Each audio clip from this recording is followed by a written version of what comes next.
என் ஒய்ஃபுக்கு நான் தான் சாமி. கடவுள் மாதிரி அவளுக்கு நான் டெய்லி அர்ச்சனை பண்ணுவான். நானும் கடவுள் மாதிரி வாயே திறக்க மாட்டேன். பெண்கள் எப்பவுமே தெரியுமா சார், அவங்களுக்கு ஒரே ஆயுதம் என்ன தெரியுமா? வாய். நம்மளால ஜெயிக்க முடியாது. மிலிட்ரி மாதிரி சார், எப்பவும் சண்டைக்கு ரெடியா இருப்பாங்க.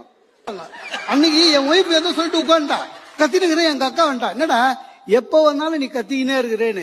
ஆக்சுவலா எங்க அக்கா அடிக்கடி வரான்னு இவன் கம்ப்ளைண்ட் பண்ணி சண்டை வருது. அதுக்கு அது தெரியல.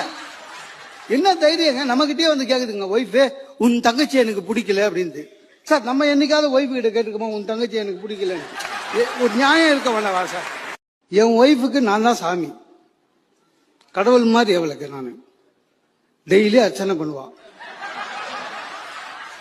நானும் கடவுள் மாதிரி வாயே திறக்க மாட்டேன். பெண்கள் எப்பவுமே தெரியுமா சார், அவங்களுக்கு ஒரே ஆயுதம் என்ன தெரியுமா? வாய். நம்மளால ஜெயிக்க முடியாது. மிலிட்ரி மாதிரி சார், எப்பவும் சண்டைக்கு ரெடியா இருப்பாங்க. அன்னைக்கு என் ஒய்ஃப் ஏதோ சொல்லிட்டு உட்காந்துட்டா, கத்தினுக்கிறேன். எங்க அக்கா வந்துட்டா, என்னடா எப்ப வந்தாலும் நீ கத்திக்கினே இருக்கிறேன்னு. ஆக்சுவலா எங்க அக்கா அடிக்கடி வரான்னு இவன் கம்ப்ளைண்ட் பண்ணி சண்டை வருது. அதுக்கு அது தெரியல.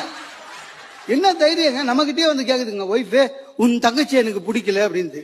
சார் நம்ம என்னைக்காவது ஒய்ஃபு கிட்ட கேட்டுக்கோமா உன் தங்கச்சி எனக்கு பிடிக்கலன்னு? ஒரு நியாயம் இருக்க வேண்டாவா சார்? என் ஒய்ஃபுக்கு நான் தான் சாமி. கடவுள் மாதிரி அவளுக்கு நான் டெய்லி அர்ச்சனை பண்ணுவான்.